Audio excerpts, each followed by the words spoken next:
கள்ளத்தனம் கொண்ட கிராதகன் கருணாநிதி அப்படின்னு. கள்ளத்தனம் செய்யும் காதகன் கருணாநிதி, கள்ளத்தனம் செய்யும் காதகன் கருணாநிதி, பல குடும்பங்கள் சீர்கெட காரணம் கருணாநிதி, கள்ளத்தனம் செய்யும் காதகன் கருணாநிதி. ரயில் வராத தண்டவாளத்தை தலையை வைக்கிறதுன்றது அது ஒரு அப்பொழுது அரசியல்னு வச்சுப்போம். துப்பாக்கிச்சூடு நடைபெறுகிறது, கலவரம் வெடித்து இதில் ட்ரெயினில் பயணிக்கக்கூடிய அப்பாவிகள் எல்லாம் இது பண்ணிட்டு அப்படியே அருவியில் தலையை நினைக்க போகிறப்ப பட்டுன்னு பிடிச்சிட்டாங்க போல இருக்கு. இல்லைங்க, நடந்தது தான் சொல்கிறேன். இல்லை, இந்த ஆட்சியில் எனக்கு தெரிந்து 3வது முறை இது. நீங்கள் வந்து கைது தான். அந்த சண்டாளன் இந்த மாதிரி வார்த்தைகள்லாம் வந்து பயன்படுத்துறது வந்து கண்டிப்பாக இல்லை, ஏற்றுக்கவே முடியாது. இல்லை, 5 முறை முதலமைச்சராக இருந்தவர் பயன்படுத்திய வார்த்தைகள் தானே இது. இது வந்து கருணாநிதி அவருக்கே தெரியாமல் இருந்திருக்கு அப்படிங்கிறதா இது மூலியமா தெரியுது. பிரதமர் மோடியை வந்து சாகணும்னு ஒருத்தன் எழுதுறான். நாங்கள் ஆட்சிக்கு வந்தோடனே திருப்பி இதையே தான் பண்ண போகிறோம், ஸோ அதனால நாங்கள் பாரு திருப்பி பண்ணுவோம். பட் சர்ப்ரைசிங்லி கௌதம் அதானியும் வந்திருக்காரு, சீக்கிரட்டாக வச்சுருக்காங்க. உதயநிதியை சந்தித்ததற்கான துணை முதலமைச்சர்னு ஒரு பதவியை கொடுக்குறாங்கன்னு வைங்க.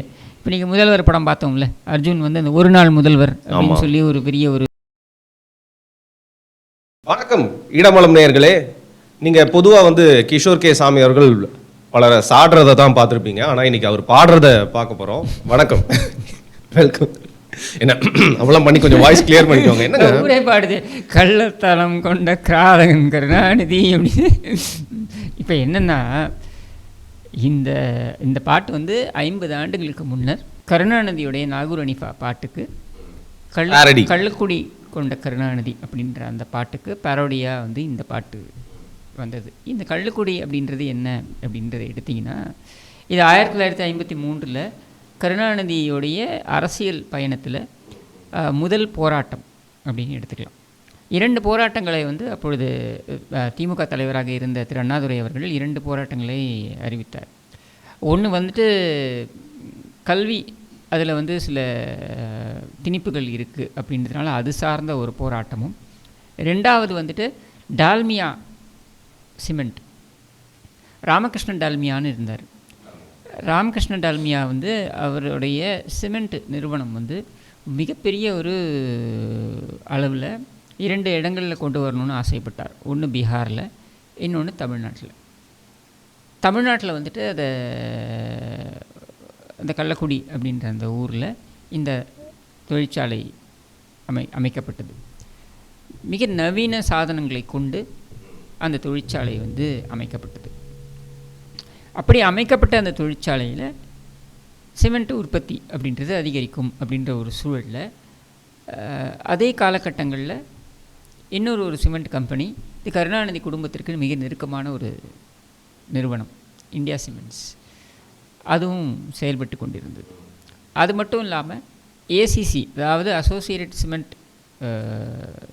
கார்ப்பரேஷன் அப்படின்னு சொல்லிட்டு இவங்க வந்து என்னென்னா, இன்றைக்கி வந்து குஜராத் அம்புஜா ஏசிசி அப்படின்றது வந்து அதானி வாங்கிட்டாங்க. பட் அப்போது நீங்கள் பார்த்தீங்கன்னாக்க இந்த ஏசிசின்றது வந்து நார்த்தில் இருந்த சிமெண்ட் கம்பெனிஸ் எல்லாமே அவங்க வந்து ஒரு கூட்டமைப்பு மாதிரி வைத்திருந்தார்கள். இந்த கூட்டமைப்பில் சேரமாட்டேன்னு ராமகிருஷ்ண டால்மியா தெளிவாக இருந்தார். நான் வந்து இதில் சேரமாட்டேன் அப்படின்னு சொல்லிட்டு. ஆனாலும் பார்த்திங்கன்னா அவருக்கு எதிராக ஒரு சதி தீட்டப்பட்டதுன்றது தான் நம்ம பார்க்கக்கூடியது. பட் திரு அண்ணாதுரை அவர்களுக்கு இது முழு தகவல்கள் தெரிவிக்கப்படவில்லை. சரியா? அவர்கிட்ட வந்து என்ன சொன்னாங்கன்னா, கள்ளக்குடியில் இருக்கக்கூடிய இந்த ஊரில் இந்த ஸ்டேஷனில் வந்துட்டு டால்மியாபுரம்னு அழைக்க ஆரம்பிச்சிட்டாங்க. இதை டால்மியா இருக்கிறதுனால, அந்த ஃபேக்ட்ரி இருக்கிறதுனால சுற்று வட்டாரத்தில் இருக்கக்கூடிய ஊர் மக்கள்லாம் அவங்களுக்கெல்லாம் வேலை வாய்ப்பு அங்கே கிடைக்குது அப்படின்றதுனால அவங்க என்ன சொல்லுவாங்க, இப்போ சிமெண்ட் கம்பெனின்னா அந்த பகுதிக்கு அந்த பேரே வந்துடும்ன்றது இயல்பு.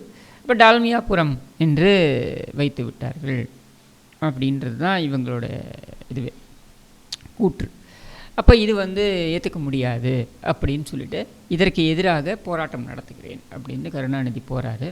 ரயில்வே ஸ்டேஷனில் போயிட்டு தண்டவாளத்துக்கு நடுவில் தலையை வைப்பேன். ரயில் வராத தண்டவாளத்தை தலையை வைக்கிறதுன்றது அது ஒரு அப்பொழுது அரசியல்னு வச்சுப்போம். அங்கே வந்து என்னென்னா போராட்டம் நடத்தும்போது கலவரமாக மாறுது. இந்த கலவரத்தில் பார்த்தீங்கன்னாக்கா 2 பேர் கொல்லப்படுகிறார்கள். இந்த 2 பேர் கொல்லப்பட்டவர்கள் யாருன்னா கட்சிக்காரர்களோ தடுக்க வந்த போலீஸோ இல்லை. துப்பாக்கிச்சூடு நடைபெறுகிறது, கலவரம் வெடித்து இதில் ட்ரெயினில் பயணிக்கக்கூடிய அப்பாவிகள், டிக்கெட் வாங்கி ரயிலில் பயணித்த அப்பாவிகள், இதை அழுத்தம் திருத்தமாக சொல்கிறேன், அவர்கள் இறந்து போனார்கள். காவல்துறையினர் பார்த்திங்கன்னா ஒரு 11 பேர் வந்து அவங்களும் படுகாயமடைந்தார்கள் கல் வீசியதில், கல் எறிந்ததில். கருணாநிதிக்கு வந்து கிட்டத்தட்ட 55 நாட்கள் நினைக்கிறேன் சிறை தண்டனை விதிக்கப்பட்டு அவருக்கு 35 ரூபாய் அபராதமும் விதிக்கப்பட்டது. அபராதத்தை கட்ட மாட்டேன்னு சொன்னாரோ something of that sort happened. இதுதான் அந்த போராட்டம். ஸோ இதை பெருமைப்படுத்துவதற்காக கள்ளக்குடி கண்ட கருணாநிதி அப்படின்னு சொல்லிட்டு நாகூர் அனிஃபாவுடைய அந்த பாடல், இந்த பாடலை தான் வந்து இதற்கு எதிர்மறையான ஒரு பாடலை அதிமுக அப்பொழுது அதிகாரப்பூர்வமாக வெளியிட்டது. கள்ளத்தனம் செய்த கிராதகன் கருணாநிதி அப்படின்னு சொல்லி அப்பொழுது அதிகாரப்பூர்வமாக அது வெளியிட்டது. சரியா? இப்போ இதைத்தான் வந்து இவர் பாடியிருக்கார் போல இருக்குது அந்த தேர்தல் பிரச்சாரத்தில், விக்கிரவாண்டியில் பாடியிருக்கார். சீமான் ஒருங்கிணைப்பாளர் சீமான் அவர்கள் முன்னிலையில் இதை பாடியிருக்கார். இப்போ இது காரணமாக சொல்லி கைது பண்ணுறாங்க. சைபர் கிரைம் வந்து கைது பண்ணுறாங்க, திருச்சி சைபர் கிரைம் கைது பண்ணுறாங்க. அதாவது ஒன்று நீங்கள் புரிஞ்சுக்கணும், இது வந்து அவர் மேடையில் பேசியிருக்கார், தேர்தலில் பிரச்சார மேடையில் பேசும்பொழுது அது வந்து எஃப்ஐஆர் நீங்கள் பதிவு பண்ணுறீங்க, புகாராக எடுத்து எஃப்ஐஆர் நீங்கள் பதிவு பண்ணுறீங்கன்னா நார்மல் சர்க்கம்ஸ்டான்சஸில் தேர்தல் நன்னடத்தை விதி கீழே வரும் அது. ஸோ நீங்கள் புகாரை எலெக்ஷன் கமிஷனில் தான் கொடுத்துருக்கணும். மாறாக இவர்கள் சைபர் கிரைமில் அது பதிவு பண்ணுறாங்க. ஏன்னா அது எலக்ட்ரானிக் மீடியாவில் அது வந்து பரவிடுச்சு, லைக் யூடியூப்லேயோ இல்லை சோஷியல் மீடியாலேயோ இது பரவிடுச்சு அப்படின்றதுனால அதை காரணம் காண்பித்து ஒரு புகாரை பெற்று இந்த புகார் பதியப்பட்டிருக்கலாம் அப்படின்றதான் அனுமானம். இப்போ இங்கே இருந்து இது வரைக்கும் போகிறாங்க, எங்கே வரைக்கும் அவர் ஏதோ இதில் இருந்தார், தென்காசியிலேயோ குற்றாலத்தில் வந்து அவர் தங்கி இருந்தார். அங்கே வந்து காவல்துறை திருச்சியிலேருந்து அங்கே போய் அவரை பிக்கப் பண்ணி எடுத்துட்டு எல்லாம் இது பண்ணிட்டு அப்படியே அருவியில் தலையை நினைக்க போகிறப்ப பட்டுன்னு பிடிச்சிட்டாங்க போல இருக்கு. இல்லைங்க, நடந்தது தான் சொல்கிறேன். இப்போ என்ன விஷயம்னா, நீங்கள் திருச்சியிலேருந்து அங்கே போகணுன்னா ஒரு 10 போலீஸ் ஆஃபீஸர்ஸாவது போயிருப்பாங்க. சரியா? ஒரு 10 காவல்துறை அதிகாரிகளை நீங்கள் திருச்சியிலிருந்து தென்காசி வரைக்கும் அனுப்பி வைத்து இந்த கைதை செய்து அவங்கள திருப்பி அங்கேயிருந்து இங்கே கூட்டிகிட்டு வந்து இது ஒரு டெம்போ போட்டு அனுப்பி, இல்லை இவ்வளவு செலவை நீங்கள் செய்ய வேண்டிய அவசியம் எங்கிருந்து வருகிறது, எதற்காக வருகிறது அப்படின்றது தான் கேள்வி. அதாவது ஒருத்தர் ஒரு அவதூறு கருத்தை பதிவு செய்கிறாருன்னு வச்சுப்போம், அதற்கு நீங்கள் வந்து ஒரு நடவடிக்கை எடுக்கணும்னு முடிவு பண்ணுறீங்க, நீங்கள் வந்து நடவடிக்கை எடுக்கிறீங்க, அதாவது கைது நடவடிக்கைன்னு எடுப்பதை விட கேஸை ஃபைல் பண்ணுறீங்க. இந்த கேஸை நீங்கள் கோர்ட்டில் பர்சியூ பண்ணி அவருக்கு தண்டனையை வாங்கி கொடுங்க. அது அவதூறு வழக்காக எடுத்துகிட்டு போய் தண்டனையை வாங்கி கொடுங்க. மாறாக நீங்கள் என்ன பண்ணுறீங்கன்னா, நான் எதிர்க்கிறது சொல்பவர்களையெல்லாம் கைது செய்வேன் இப்படின்னு இறங்குறது இருக்கு இல்லையா, இது ரொம்ப தவறான ஒரு வழிமுறை. அதாவது ஏதோ ஒரு முறை 2 முறை நீங்கள் செய்தால் பரவாயில்ல, கடந்த 3 ஆண்டுகளில் எத்தனை பேர் இதனால் இது மாதிரி. இவரே 3வது முறையா இந்த ஆட்சியில்? இல்லை, இந்த ஆட்சியில் எனக்கு தெரிந்து 3வது முறை இது, 3வதா 4வது முறையோ இது இது ரொம்ப தவறு. 2 முறை கைது பண்ணீங்க. நான் என்ன சொல்ல வரேன்னா, if we are to be made accountable, yes, நாங்கள் பேசுவதற்கு நாங்கள் பொறுப்பு ஏற்றுக்கொள்ள வேண்டும். அது நாங்கள் கருத்து தெரிவித்தால், சமூக வலைதளங்களில் நாங்கள் கருத்து தெரிவித்தாலும் அதற்கு முழு பொறுப்பை நாங்கள் ஏற்றுக்கொள்ள வேண்டும், மறுப்பதற்கு இல்லை. அப்போது சமூக வலைதளங்களில் நாங்கள் அந்த கருத்தை தெரிவித்ததற்காக நீங்கள் வந்து கைது தான் ஒரு ஆப்ஷன் எடுக்க போகிறீங்களா, இல்லை நீங்கள் அக்கௌண்டபிள் செய்யணும்னு கோர்ட்டில் நீங்கள் நிறுத்துங்க. கோர்ட்டுக்கு போகிறதே ஒரு தண்டனை தான் வரும், அலக்கழிப்பு. நீங்கள் இப்போ எக்மோர் கோர்ட்டுக்கு போகணும், சைதாப்பேட்டை கோர்ட்டுக்கு போகணும், பூனமல்லி கோர்ட்டுக்கு போகணும், இதுக்கு பேர் என்ன, இப்போ என்னுடைய கேஸ்லேயே எடுத்துக்கோங்க, இத்தனை கோர்ட்டுக்கு போகணும், கோயம்புத்தூரில் கோர்ட்டுக்கு போகணும், இத்தனை கோர்ட்டுக்கு நான் போகணும் அப்படின்னா இதுவே ஒரு அலைக்கழிப்பு தானே, இதுவே ஒரு தண்டனை தான்.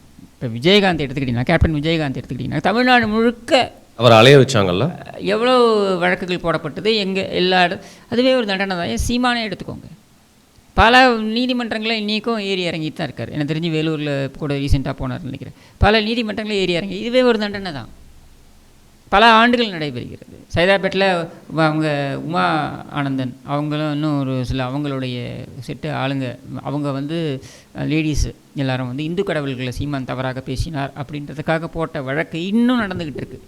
கிட்டத்தட்ட 9 வருஷங்கள் ஆகிடுச்சு, 9 வருஷம் 10 வருஷம் ஆக போகிறது, இன்னும் நடந்துக்கிட்டு இருக்குது. அன்றைக்கி சைதாப்பேட்டை கோர்ட்டுக்கு போகும்போது அவங்க அங்கே உட்காந்துருந்தாங்க, பாவம் அதில் நிறைய பேர் இறந்து போயிட்டாங்க. சாட்சிகள் சொல்லக்கூடியவர்கள், புகார்தாரர்கள் நிறைய பேர் இறந்துட்டாங்க. அப்போ எத்தனை வருஷம் நடக்குதுன்றது பாருங்கள். அப்போ அதுவே ஒரு தண்டனை தான். அப்படின்னும் பொழுது இங்கே இந்த மாதிரி தடுக்கி விழுந்தால் கைது அப்படின்றது வந்து சரியா அப்படின்றத இந்த அரசாங்கம் சுய பரிசோதனை செய்யணும். நீங்கள் என்னை கைது செய்வதனாலேயோ, சாட்டை துரைமுருகனை கைது செய்கிறதுனாலையோ, இல்லை மாரிதாஸை கைது செய்கிறதுனாலையோ, இல்லை வேறு ஒரு நபரை நீங்கள் வந்து கைது செய்கிறதுனாலையோ, இதனால் உங்களுக்கு வந்து இந்த பிரச்சனையை வந்து நீங்கள் சால்வ் பண்ண முடியுமா அப்படின்னா கண்டிப்பாக முடியாது. இப்போ நீங்கள் கேட்கலாம், சட்டம் அதன் கடமையை செய்யக்கூடாதான்? கண்டிப்பாக செய்யலாம். பட் எதற்கு சட்டத்தை கடுமையாக பயன்படுத்த வேண்டும், எதற்கு வந்து நீங்கள் கோர்ட் வழியாக செய்யலாம் அப்படின்னு இருக்கு இல்லையா? இதை நீங்கள் ஏன் வந்து செய்ய மறுக்கிறீர்கள்ன்றதான் நான் என்னுடைய கேள்வி. இல்லை, பாரடி ஓகே, ஏற்கனவே போட்ட பாட்டு இருந்தாலும் சரிதான். ஆனால் அந்த மேடையில் வந்து அந்த சண்டாளன் இந்த மாதிரி வார்த்தைகள்லாம் வந்து பயன்படுத்துறது வந்து கண்டிப்பாக இல்லை, ஏற்றுக்கவே முடியாது இல்லையா? அதுவும் அவர் முன்னாள் முதல்வராக இருக்கிறப்போ அவரை வந்து இறந்து போன ஒருத்தர் மேலே அவதூறு பார்க்கும் விதமாக அந்த பாடலை வந்து ஒரு மேடையில் பாடுறப்போ உங்களுக்கு ஒரு இது கொடுக்குறேன். 17 அக்டோபர் 2013 கருணாநிதி ஒரு அறிக்கையை வெளியிட்டார். 17 அக்டோபர் 2013, கிட்டத்தட்ட 11 வருடங்களுக்கு முன்னர் கருணாநிதி. இது ஏதோ 1970களிலையோ 80களிலையோ ஒரு வெளியிடலை. டைம்ஸ் இல்லை, இப்போ ரீசெண்டாக சோஷியல் மீடியா வந்து பரவலாக இருக்கக்கூடிய சோஷியல் மீடியாலே இது வந்து ஃபேஸ்புக்லேயே அவருடைய இந்த அறிக்கை வெளியிடப்பட்டது. அவருடைய அக்கௌண்ட்லேருந்து, கலைஞர் கருணாநிதின்ற அக்கௌண்ட்லேருந்தே இது வெளியிடப்பட்டது. சரியா? இதில் என்ன நீங்கள் அந்த அறிக்கை தெரியுமா? அண்ணா நாமம் வாழ்க என்று கூறிக்கொண்டே அவருக்கு பட்டை நாமம் சாற்றுகின்ற சண்டாளத்தனத்தை தமிழகம் இனியும் பொறுத்து கொண்டிருக்காது. இது கருணாநிதியோட அறிக்கை. அதுலேயே கீழே என்ன சொல்கிறாருன்னா, இதையெல்லாம் கெடுத்தது யார் அப்படின்னு ஒரு கேள்வி கேட்டு, எந்த சண்டாளர்கள் கெடுத்தார்கள்? ஒரு சமூகத்துடைய பேரா? இப்போ நீங்கள் உங்களுடைய ஆர்கியூமெண்ட் நீங்கள் சொல்ல போகிறீங்கன்னா, முத்தமிழ் அறிஞர் என்று அறியப்பட்டவர், 5 முறை முதலமைச்சராக இருந்தவர் பயன்படுத்திய வார்த்தைகள் தானே இது. இப்போ கருணாநிதிக்கு ஒரு சட்டம், சாட்டை துரைமுருகனுக்கு ஒரு சட்டமா? இல்லை, நம்ம ஊரில் இப்போ திட்டுறதே வந்து பார்த்தீங்கன்னா, இப்போ சில பேர் வந்து பண்டாரம் சொல்லி திட்டுவாங்க. அது ஒரு சமூகம், அந்த சமூகத்தை இழிவுபடுத்தும் விதமாக அதை ஒரு வார்த்தையை மாற்றி வச்சிருக்காங்க. இது வந்து கருணாநிதி அவருக்கே தெரியாமல் இருந்திருக்கு அப்படிங்கிறத இதன் மூலியமா தெரியுது. அப்போ நீங்கள் பாஜகவினரை பண்டார பரதேசிகள்னு சொன்னீங்களே, இல்லை, எல்லாம் தவறு தான். அப்போ கருணாநிதி செய்தால் அது சரியா? விமர்சனம் யார் வேணா பண்ணலாங்க. ஒரு சமூகத்தை வந்து ஒரு தவறான வார்த்தை மாதிரி சித்தரிச்சு பேசுறது. அப்போ நீ பண்டார பரதேசிகள் நீங்கள் பாரதிய ஜனதாவினரை சொன்னது, அது அப்போ ஒரு சமூகத்தை இழித்து பேசுவது இல்லையா? அதுவும் தவறு தான், இதுவும் தவறு. பிராமணர்களை நீங்கள் வந்து இழித்து பேசுவது தவறு இல்லையா? அப்போ இதையெல்லாம் வந்து நீங்கள் செய்துவிட்டு நீங்கள் மற்றவங்களுக்கு தவறுன்னு சொல்கிறீங்க. நான் என்ன சொல்ல வரேன்னா, இதுவும் தவறு தானே, அதுவும் தவறு அப்படின்னா இதற்கு யாரும் உங்களை கைது செய்யலைல்ல, இதற்கு ஏன் நீங்கள் கைது செய்கிறீங்க? வழக்கு போடுங்க, நீதிமன்றத்தை கொண்டு போங்க, தவறுன்றதை நீதிமன்றத்தை நிரூபிங்க. அதுக்கப்புறம் தண்டனை வந்து அவர் சிறைக்கு தானே போகிறாரு. தடுக்கி விழுந்தால் கைது நடவடிக்கை அப்படின்னு செய்கிற அளவுக்கு இது ஒரு கொடூரமான ஒரு குற்றச்செயல்னு நீங்கள் நினைக்கிறீங்களா வரும்? இதான் என்னுடைய கேள்வி. நீங்கள் இப்போ நீங்கள் ஒன்றும் இல்லை, பாரதிய ஜனதா ஆட்களை கைது பண்ணுறீங்க, அதிமுக ஆட்களை கைது பண்ணுறீங்க, என் போன்று வெளியில் இருக்கக்கூடிய நபர்கள் எங்களையும் கைது பண்ணுறீங்க. இப்போ இங்கே எல்லோரும் கைது பண்ணுறது நீங்கள் செய்யக்கூடியதுன்னு வச்சுப்போங்க. ஏன் திமுக பேச்சாளர்களுக்கு இது பொருந்துவதில்லை? எவ்வளவு மோசமாக பேசுகிறார்கள். இப்போ மோடியை பார்த்தீங்கன்னாக்க, நாமும் விமர்சிக்கிறோம், நாமும் எதிர்க்கிறோம் பிரதமர் மோடியை வந்து சாகணும்னு ஒருத்தன் எழுதுகிறான், சாகணும்னு எழுதுகிறான். ஒருத்தன் வந்து எடப்பாடி டெட் பாடி, இது வந்து உதயநிதி பேசியிருக்காரு, ரைமிங்காக வருதுங்கிறதுக்காக ஒரு வார்த்தை உதயநிதி பேசியிருக்காரு. சரியா? இதெல்லாம் சரியா? அப்போ நான் வந்து அந்த தப்புக்கு இந்த தப்பு சரின்னு நான் ஆர்கியூ பண்ணலை. நான் கேட்பது என்னென்னா, உங்களுடைய சட்டம் எப்படி வந்து செயல்படுகிறதுன்றதை பாருங்கள். எல்லோருக்கும் பொதுவாக செயல்படணும்ல சட்டம், அப்படி செயல்பட்டுருக்கா? சரி, செயல்படலைன்னே வச்சுப்போம். இதுக்கு கைது ஏன் நீங்கள் செய்யணும்? நீதிமன்றத்தில் வழக்கு நடத்துங்க, 1 மாதத்துக்கு தண்டனை வாங்கி கொடுங்க, தானே அக்கௌண்டபிலிட்டி. அப்போது அதை நீங்கள் செய்ய மறுப்பது ஏன்? இதுதான் கேள்வி. சரி, இப்போ வந்து சீமான் அவர்கள் வந்து அழகுமுத்துக்கோன் அவருடைய நினைவு நாளில் வந்து என்ன பேசியிருக்காருன்னு பார்த்தீங்கன்னா, இதை பற்றி கேள்வி பத்திரிகையாளர்கள் எழுக்கணுப்போ நானே பாடுறேன்னு சொல்லிட்டு அவரும் திருப்பியும் வந்து பாடியிருக்காரு. அந்த வீடியோவும் போட்டு இப்போ காமிங்க, எல்லாருக்கும் தெரியட்டும். அவதூறு என்னங்க? அது இருந்த பாட்டுங்க. கள்ளத்தனம் செய்த காதகன் கருணாநிதி, சதிகாரன் கருணாநிதி, சண்டாளன் கருணாநிதினு பாட்டு உங்களுக்கு அனுப்பவா? எழுதுனவன் பாடினவனை விட்டுட்டு ஏன் மறுபடியும் எடுத்து பாடினவனை கைது பண்றீங்க? இப்ப நான் பாடுற எம்எல்ஏ பேர் போடு. கள்ளத்தனம் செய்த காதகன் கருணாநிதி, சதிகாரன் கருணாநிதி, சண்டாளன் கருணாநிதி போடு. ஏன்னா நீங்க செஞ்சது என்ன? இந்த பாடல் 50 ஆண்டுகளுக்கு பின்னர் இந்த பாடலுக்கு மீண்டும் உயிர் கொடுத்திருக்கிறீர்கள். ஸ்பாட்டிஃபைல ட்ரெண்டிங்லலாம் வந்துருச்சான். அதுவும் சொல்கிறேன் நான், நீங்கள் எல்லா இடத்துலையும் வந்து உயிர் கொடுத்திருக்கிறீர்கள். இதுதான் நீங்கள் செய்து உங்களுக்கு கொடுக்கக்கூடிய அறிவுரைகள் இப்படிப்பட்டதாக இருக்கிறது. புரிந்து கொள்ள வேண்டியது இதில் ஏன் நான் முதலமைச்சரே நான் சொல்கிறேன் அப்படின்னா, இந்த மாதிரியான ஒரு கைதுக்கெல்லாம் முதலமைச்சரை இழுக்க முடியுமா அப்படின்னா, இது யார் மீது போய் விழுகிறது இந்த பழின்னா முதலமைச்சர் மேலே தான் போய் விழுது இல்லையா? அப்போது இதனால் நீங்கள் என்ன சாதிச்சிட்டீங்க? இப்போ சாட்டை துரைமுருகன் திருப்பி கை கட்டிட்டு மேலே வந்து கருணாநிதி வாழ்க, ஸ்டாலின் வாழ்கன்னு சொல்ல போகிறாரா? அப்போ என்ன சாதிப்பதற்காக இதை நீங்கள் செய்கிறீங்க? எலெக்ஷன் வருதுங்கிறதுனால இன்னும் 1.5 வருஷத்துல கொஞ்சம் எல்லாரையுமே கட்டுப்படுத்தி பார்க்கணும் அப்படின்னு இருக்கலாம். அதாவது என்னென்னா, இப்போ ஒரு 4-5 பேர் தான் வந்து எதிர்கருத்துக்களை சொல்லி கொண்டிருக்கிறார்கள் வலுவாக, நான் உட்படன்னு வச்சுப்போம். இவர்களை ஒடுக்க வேண்டும் அப்படின்றது தான் இவங்களுடைய எண்ண ஓட்டம். அண்ட் இன்னொன்று சைக்கலாஜிக்கலி மற்றவங்க யாரும் பேசுவதற்கு தயங்குவார்கள் அப்படின்றது தான் இவங்களுடைய. அப்படி ஆகுமா? எல்லாருமே கொஞ்சம் பயந்து பேசுறது. அவங்க வந்து அதில் சக்ஸஸாகவும் ஆகலாம். பிகாஸ் ஒருத்தருக்கு நடக்கும்போது எல்லாருமே யோசிப்பாங்க இல்லையா? அப்படின்றது தான் அவங்களுடைய எண்ண ஓட்டம், நோக்கம். பல கோடி மக்கள் இருக்காங்கங்க, எல்லாருக்குமே வந்து எதிர்ப்பு நிலை அப்படிங்கிறத வந்து ஒருத்தவங்களை பார்த்து பயத்தெல்லாம் நிறுத்த மாட்டாங்க. என்னை பொறுத்த வரைக்கும் என்னோட லாஜிக் படி நான் சொல்கிறேன், யாராவது ஒருத்தர் வந்து கொஞ்சம் துணிஞ்சு திருப்பியும் வந்து பேச தான் வந்து செய்வாங்க. யாராவது ஒருத்தர் துணிஞ்சு பேசுவாங்கன்னாலும் அந்த யாராவது ஒருத்தர் அப்படின்றது வேற. இப்போ நீங்கள் துரைமுருகன் மாதிரி பார்த்து இப்போ அவரால் இன்ஃப்ளூயன்ஸ் செய்யப்படுகின்ற ஆயிரக்கணக்கானவர் வந்து ஒரு வலையொலி வேற நடத்திட்டு இருக்காரு, அதன் மூலமா டெய்லி பார்வையாளர்களும் பார்த்துட்டு இருக்காங்க. இன்ஃப்ளூயன்ஸ் ஆகலாம். இப்போ அவங்களும் பேச ஆரம்பிப்பாங்கன்றதை ரெடியூஸ் பண்ணுறதுக்காக தான் இவங்க இதை செய்கிறாங்க. சரியா? இப்போ நம்மளுடைய கேள்வி இங்கே உள்ளபடியே என்னென்னா, இதை நீங்கள் கொண்டு வர முடியும். எப்படி கொண்டு வரலன்னா, நீங்கள் நீதிமன்றத்தில் வழக்காடி நீங்கள் அதில் ஒரு தீர்ப்பை வாங்கி கொடுத்து அதன் அடிப்படையில் நீங்கள் அதை செய்யலாம்ல. அதை விட்டுட்டு நீங்கள் தடுக்கி விழுந்தால் கைது. இந்த கைது செய்யப்பட்ட நபர் வந்து பார்த்தீங்கன்னா, அவருடைய வலைதளத்திலே வந்து தினமும் கடந்த 3 நாட்களாக ஆம்ஸ்ட்ராங் கொலை வழக்கை பற்றி இருக்கிற அப்டேட்ஸ்லாம் வந்து பதிஞ்சிட்டே இருந்தார். குறிப்பாக வந்து ரஞ்சித் அவர்கள் திமுக அரசுக்கு எதிராக பேசினதை பற்றி மட்டும் இல்லாமல், முதல்வர் அவர்கள் ஆம்ஸ்ட்ராங் அவருடைய விண்ணத்தில் போயிட்டு அவங்களுடைய மனைவிக்கு ஆறுதல் சொன்னதெல்லாம் கூட வந்து விமர்சித்து பேசினால்தான் இதை வந்து ஒரு சாக்கா வச்சு, இந்த பாட்டு அப்படிங்கிற ஒரு சாக்கா வச்சு ஒரு பாடினதை வச்சு கைது பண்ணியிருக்காங்களோன்னு தோணுது. நீங்கள் என்ன நினைக்கிறீங்க அதை பற்றி? சரி, 1000 விஷயங்கள் சொல்லலாம். இதனால் அவங்க பண்ணியிருக்கலாம், இல்லை மடைமாற்றம் செய்வதற்காக பண்ணியிருக்கலாம், இல்லை கண்ட்ரோல் பண்ணுறதுக்காக செஞ்சு. ஆமாம், அது சில பேர் என்ன சொல்லுவாங்க, நீங்கள் சொல்கிறது கரெக்ட், டிஸ்ட்ராக்ட் பண்ணுறதுக்காக இது ஒரு கைது பண்ணியிருக்காங்க 1000 விஷயங்கள் வந்து சொல்லிட்டு போகலாம். ஆனால் நான் வந்து எப்படி பார்க்குறேன் இதை அப்படின்னா, முழுக்க உங்கள்கிட்ட அத்தாரிட்டி இருக்குது, நான் அதை பயன்படுத்துவேன் இப்படின்னு நீங்கள் கொண்டு போகிறீங்க. இது ரொம்ப தவறு. இதில் பார்த்தீங்கன்னா அவங்களுடைய கட்சிக்காரங்க சமூக வலைதளங்களில் என்ன மாதிரியான வார்த்தை பிரயோகங்களெல்லாம் பயன்படுத்தியிருக்காங்கன்றதை நீங்களே எடுத்து பாருங்கள். எல்லோரையும் எப்படிலாம் தாக்குகிறார்கள்ன்றதை பாருங்கள். அவங்க ஒன்றும் இல்லை, ஷாலின் மரியா லாரன்ஸ் அவங்க வந்து ஒரு எதிர்கருத்துக்களை தெரிவிக்கிறாங்க. ஒரு நார்மலான ஒரு கருத்துக்களை ஆதங்கத்தை தான் அவங்க வெளிப்படுத்துகிறாங்க. அவங்கள என்ன மாதிரியான கேரிகேச்சரிங் பண்ணுறாங்க, எப்படியெல்லாம் தாக்குதல் நடத்துகிறாங்கன்றது பாருங்கள் அவங்க மேலே. அப்போது இங்கே கேள்வி என்ன வருது அப்படின்னா, இவங்களை நீங்கள் ஒரு பக்கம் மடை திறந்து விட்டது போல் அலோவ் பண்ணுறீங்க, என்ன வேணாலும் பேசலாம் அப்படின்ட்டு. இன்னொரு பக்கம் வந்து சாதாரண விஷயங்களுக்கு கைது வரைக்கும் போகிறீங்க. அதுவும் எந்த மாதிரி துரத்திட்டு போய் கைது பண்ணுறது. ஆனால் இதில் வந்து ப்ளேம் பண்ண வேண்டியது நான் இன்னொன்று சொல்லுவேன், அதிமுகவையும் பாஜகவையும் நான் ப்ளேம் பண்ணுவேன். ஏன் அப்படின்னா, இது அதிமுகவுடைய லீகல் விங்கு.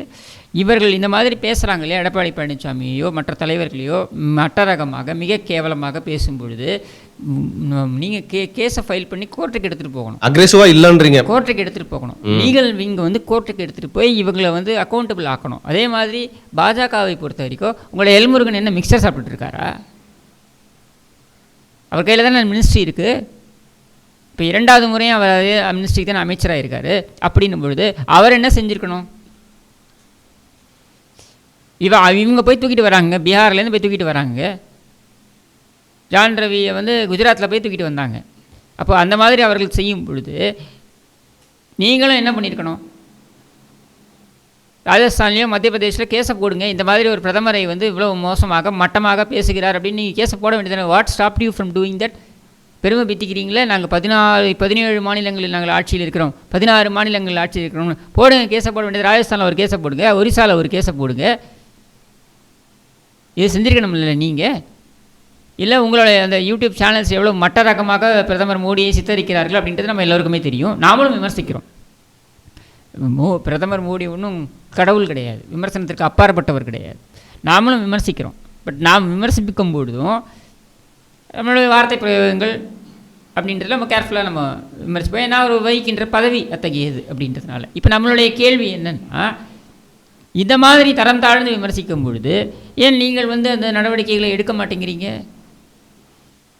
நீங்கள் எடுத்தீங்கன்னா அப்போ அவங்க யோசிப்பாங்கல்ல.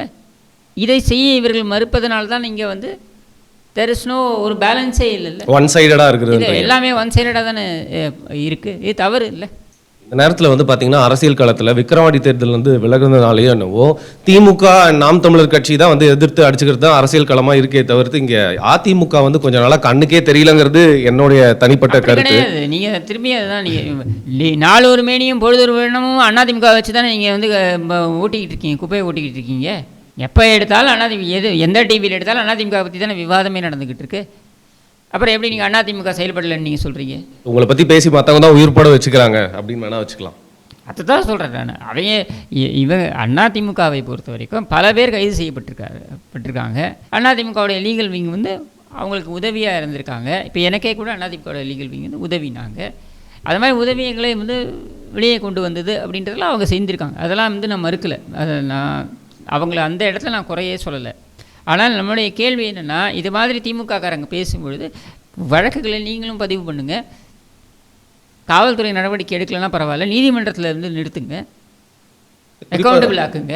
இந்த ஆம்ஸ்ட்ராங் அவர்களுடைய அந்த கொலைக்கு அப்புறம் வந்து பார்த்தீங்கன்னா, இப்போ ஷாலின் மரியா லாரன்ஸ் அப்படிங்கிறவங்க திமுகக்கு எதிராக பேசுவாங்கன்றதுனால எப்போவுமே அவங்க மேலே வெறுப்பை உமிழ்றவங்க அவங்கள சம்மந்தப்பட்ட ஆட்களே கூட இருந்தாங்க. பட் இந்த வாட்டி என்ன ஆச்சு அப்படின்னு பார்த்தீங்கன்னா, திமுகவை சார்ந்தவர்கள் எல்லாருமே எல்லா தலித் ஆக்டிவிஸ்டையும் இயக்குனர் ரஞ்சித் உட்பட ஷாலினி மரியா லாரன்ஸ் எல்லாருமே வந்து பார்த்தீங்கன்னா ரொம்ப அவதூறாக தான் வந்து நிறைய போஸ்டெல்லாம் நம்மளை வந்து பார்க்க முடிஞ்சுது.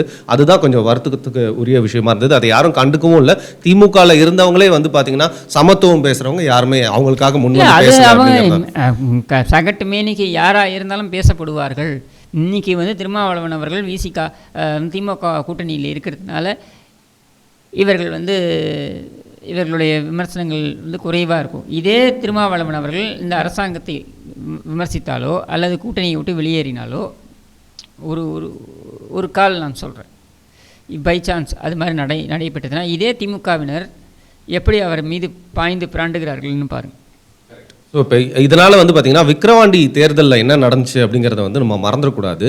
82% வந்து வாக்குகள் வந்து பதிஞ்சிருக்காங்க. அதில் வந்து பார்த்திங்கன்னா 84 கூட இருக்கலாம், தபால் வாக்குகள்லாம் சேர்த்து அப்படின்னு கூட வந்து சொல்கிறாங்க.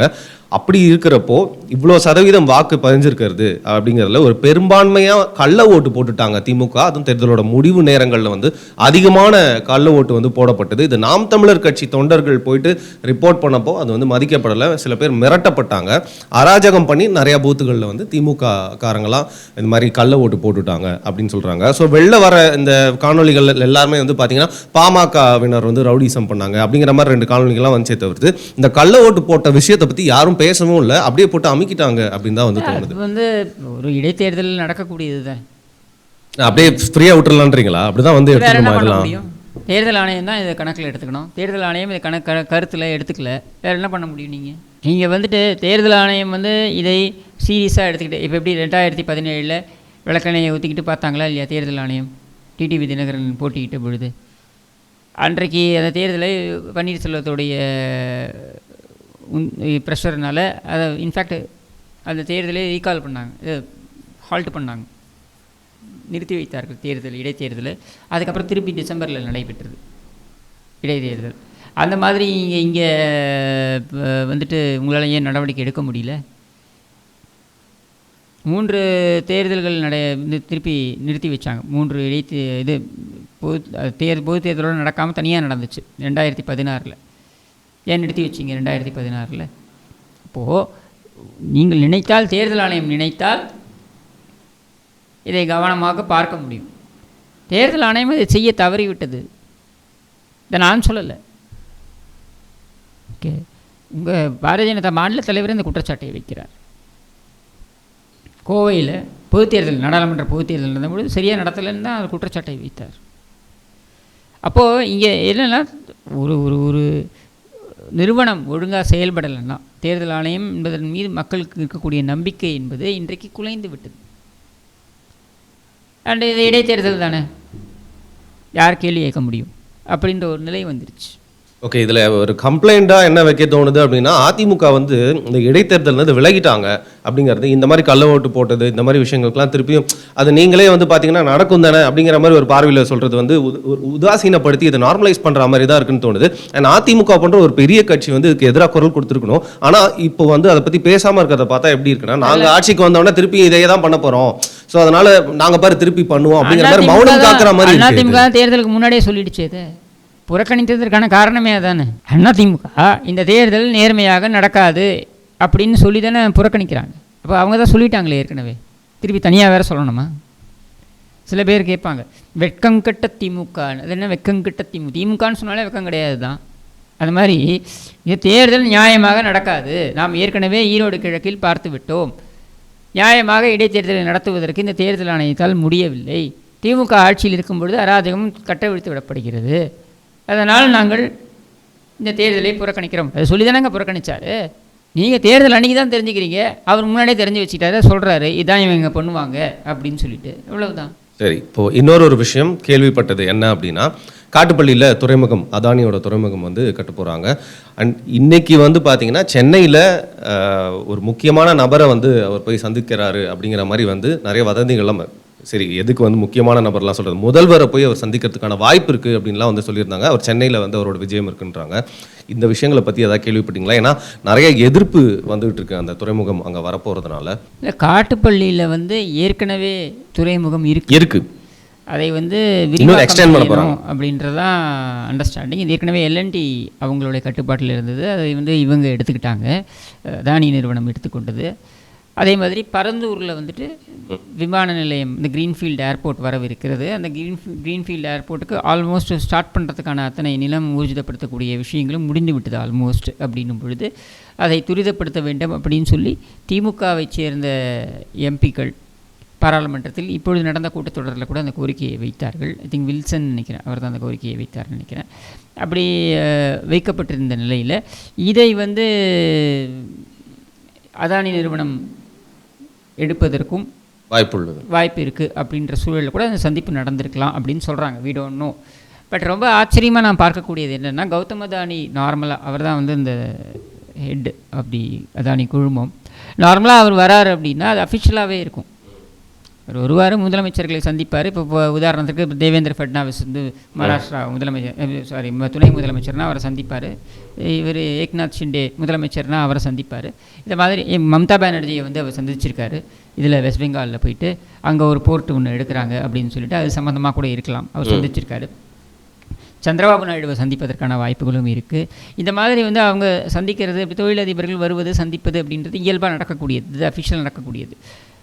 அன்அஃபிஷியல் அப்படின்னா அவங்க நார்மலாக யார் அனுப்புவாங்கன்னா அவருடைய மகன் கரண் அம்பானி, இது அதானியும் இவர் ராஜேஷ் அதானின்னு நினைக்கிற அவங்களுடைய பிரதர் ஒருத்தர் இருக்கார், இவங்கள தான் அவங்க அனுப்பி வைப்பாங்க அன்அஃபிஷியல் அப்படின்னா. அதாவது வெளிப்படையாக தெரியாமல் பேசுறது. பட் சர்ப்ரைசிங்லி கௌதம் அதானியும் வந்திருக்காரு.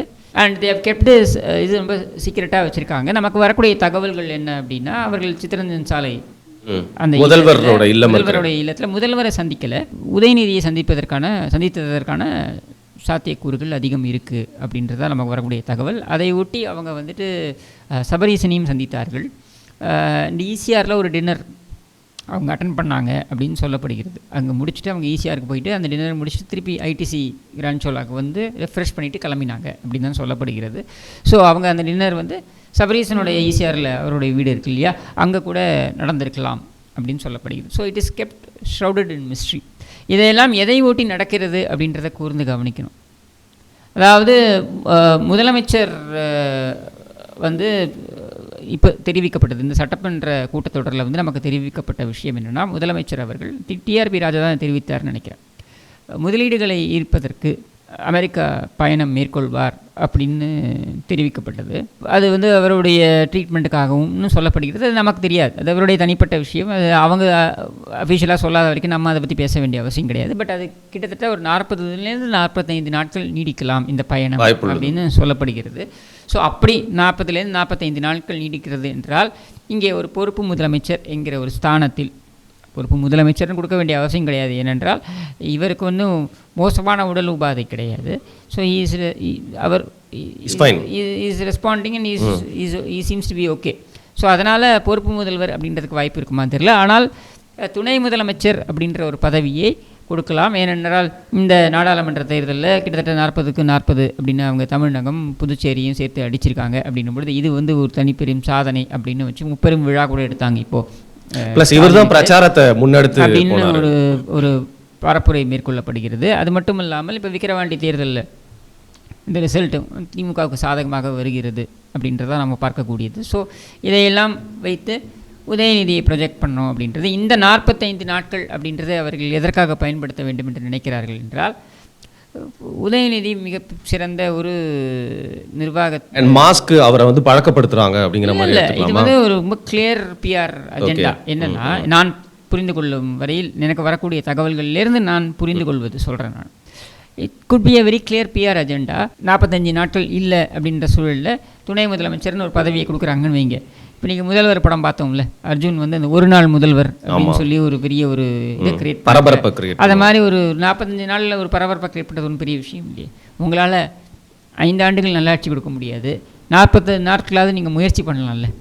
அப்போ அப்படின்னு சொன்னால் இவர் பாருங்கள் சிறப்பாக செயல்படுகிறார், ஸ்டாலினை காட்டிலும் சிறப்பாக செயல்படுகிறார் அப்படின்னு அவர் வந்து நமக்கு வந்து கேண்டிடேட்டாக ப்ரொஜெக்ட் பண்ணுறது, அதாவது 2026க்கு ப்ரொஜெக்ட் பண்ணுறதுக்கு இதை ஒரு முயற்சியாக கூட கொண்டு போகலாம் அப்படின்னு தான் நான் நினைக்கிறேன், நான் அனுமானிக்கிறேன், நான் புரிந்து கொண்ட வரையில். ஏன்னா இந்த ஆட்சி இந்த 3.5 ஆண்டுகள் இந்த ஆட்சி எடுத்துக்கிட்டிங்கனாக்க நான் புரிந்து கொண்ட வரையில் இவர்கள் நிர்வாகத்தின் மீது கவனம் செலுத்துவதை விட இந்த மாதிரி பிஆர் பப்ளிசிட்டி ஒர்க்கில் தான் இவங்க நிறைய கவனம் செலுத்துகிறார்கள், விளம்பரத்தில் தான் அதிக கவனம் செலுத்துகிறார்கள் என்கிற பொழுது இந்த பிம்பத்தை ஏற்படுத்த வேண்டும் அப்படின்ற ஒரு முயற்சியாகவும் அது இருக்கலாம்.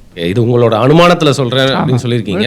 என்னுடைய அனுமானங்கள் இது நடந்துச்சுன்னா நான் இந்த வீடியோ ஞாபகம் வச்சுக்கிறேன், இந்த டேட்டில் எழுதி வச்சுக்கிறேன், திருப்பியும் வந்து ப்ளே பண்ணி காட்டலாம். மிக்க நன்றி. இன்னைக்கு முக்கியமான 3 விஷயங்களை பற்றி கேள்வியெல்லாம் கேட்டேன். திரும்பியும் நாளைக்கு உங்களை சந்திக்க ஆவலாக இருக்கேன், வித்தியாசமான தலைப்போட பல கேள்விகளோடு.